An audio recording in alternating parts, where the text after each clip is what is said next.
Donc, bac physique chimie métropole 2026, jour 1, exercice 1, petit 3, question 15.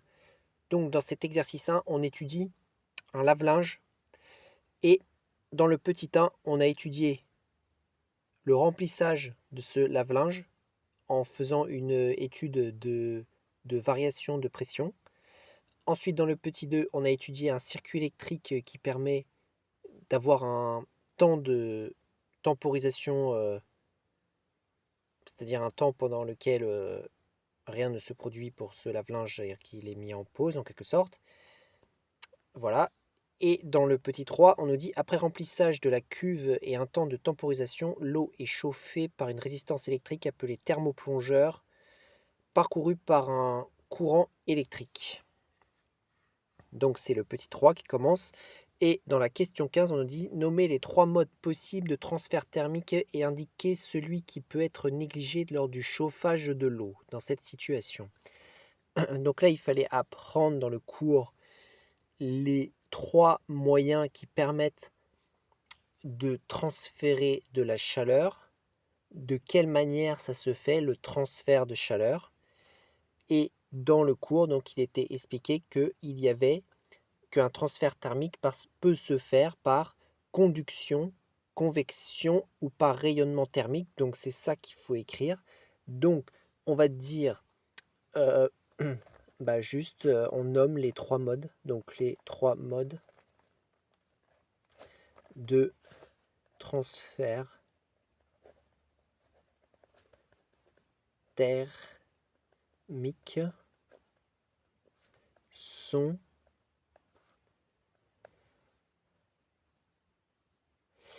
donc la convection,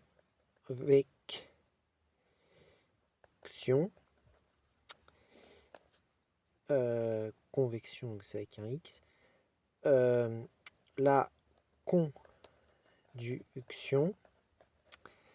et le rayonnement.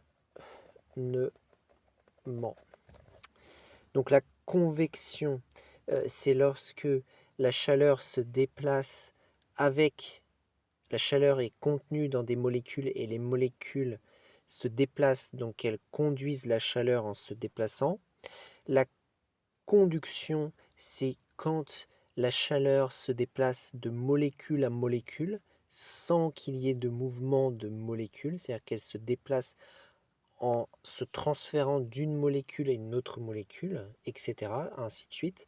Et le rayonnement, eh bien, c'est lorsque on a un rayonnement électromagnétique, c'est-à-dire de la lumière, qui va transmettre son énergie à de la matière.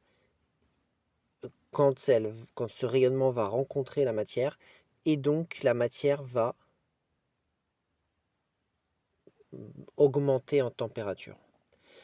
Donc ce sont les 3 modes de transfert thermique et il nous demande ici celui qui est négligé lors du chauffage de l'eau. Donc le chauffage de l'eau, il est fait par une résistance électrique qui est alimentée par un courant électrique. Donc du coup, on a de l'eau et dedans, il y a cette résistance. Donc quel est le mode de transfert qui est négligeable ici? Eh bien, ce sera visiblement le rayonnement parce que la résistance n'émet pas tellement de rayonnement électromagnétique. Bon, bien sûr, une résistance, alors, quand ça c'est alimenté par un courant électrique, à un moment, ça devient un peu rouge, et par conséquent, ça émet de la couleur rouge, un rayonnement de couleur rouge, mais ce n'est pas la raison principale avec laquelle la chaleur est transmise à l'eau. C'est plutôt par conduction et par convection que le transfert thermique a lieu, parce que la résistance devient surtout chaude et ce n'est pas sa couleur qui permet de transférer le rayonnement. Donc on va pouvoir dire donc le transfert thermique par rayonnement est négligeable car, donc si on veut, on peut justifier la résistance émet peu de rayonnement électromagnétique. Donc voilà pour la réponse à la question 15 du petit 3 de l'exercice 1 du bac physique chimie métropole 2026 jour 1.